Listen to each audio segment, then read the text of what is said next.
Also, I'm going to start on another knife. One of my friends asked me to make her a, what do you guys call it, like a frontier or a blacksmith knife. So it's going to be pretty short blade, probably down here. Then we'll taper all this down and do some decorative work and bend it around for her. So she's going to actually give me a sketch of it, but that's the start of that. So, and this is a piece of coil spring from a car. We're going to go ahead and get this at least started to start the process of this. That's where I finished up with the first heat on the knife. We're going to call this a blacksmith knife.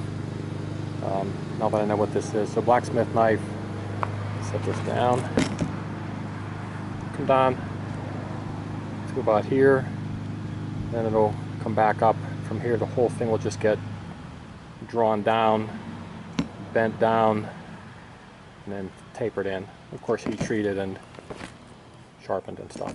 So this one, I don't think this will be too much work to get this one ready. So for a blacksmith knife project, we're still flattening.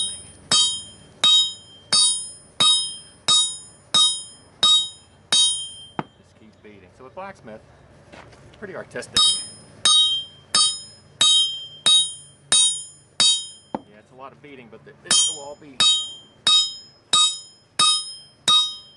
decorative when we're done.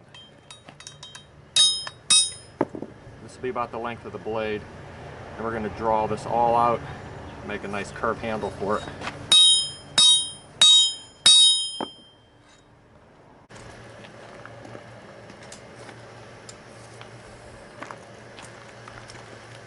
Alright, now we're going to start the process of drawing out this handle. I use this straight peen, moves the metal horizontal.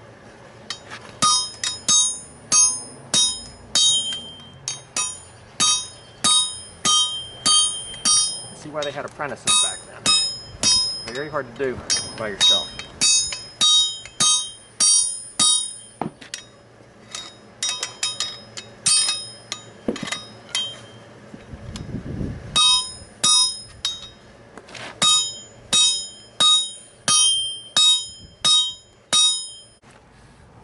That's where I ended up with the blacksmith knife on the second heat.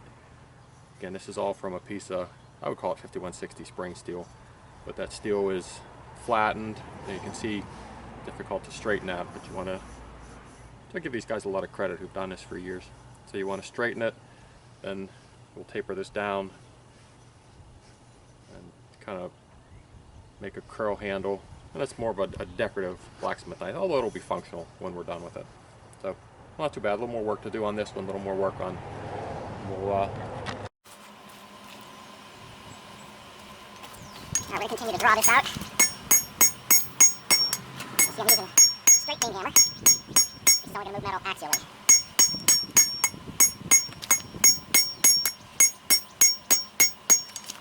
Like that.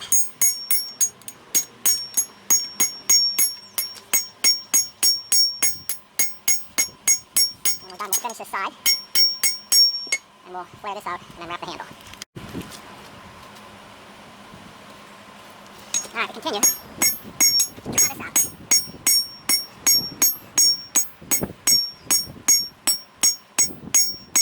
Two ways to do it. You can use the straight peen in one direction, or you can just use a regular hammer.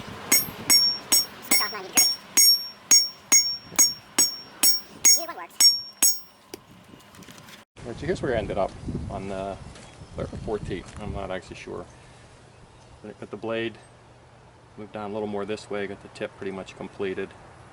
You see the back here, we're starting to taper, bevel this down to get the actual blade edge on it. Straighten it each time. We've drawn this portion out, brought this portion in, so the handle will be about here. I'll put the bend in about here, and this will curl around, and I'll put a decorative in there. A little more straightening and things to do, but so we'll draw the rest of this out. Not that I'm going to need it, but I'd rather have it. You can see how this is thicker, so this all needs to be uniform thickness. But once this is done, this should heat up fairly easy. But not too bad. Our first attempt at this. We'll see how it goes. I probably should have done a video on making the furnace, which I didn't. We're going to go ahead and heat this up cherry red. Do the magnet test on it, and then we're going to dip it in the oil.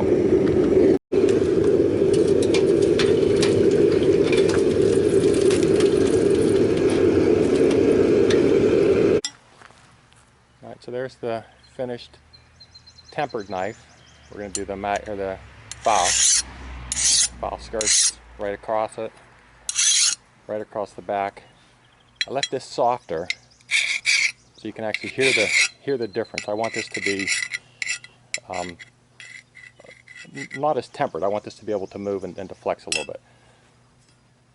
So this will hold an edge. This will be hard for flint striking. Probably back up to here. This part was red, and then the rest of this really doesn't have much temper in it, but I don't expect there to be much bending in that. So Karen, from here I'm going to go ahead and grind, try to put an edge on this, and then I'll have your knife done for you. So here's a picture of the blade after the strain relief is complete. I think you can see the yellow tint to that.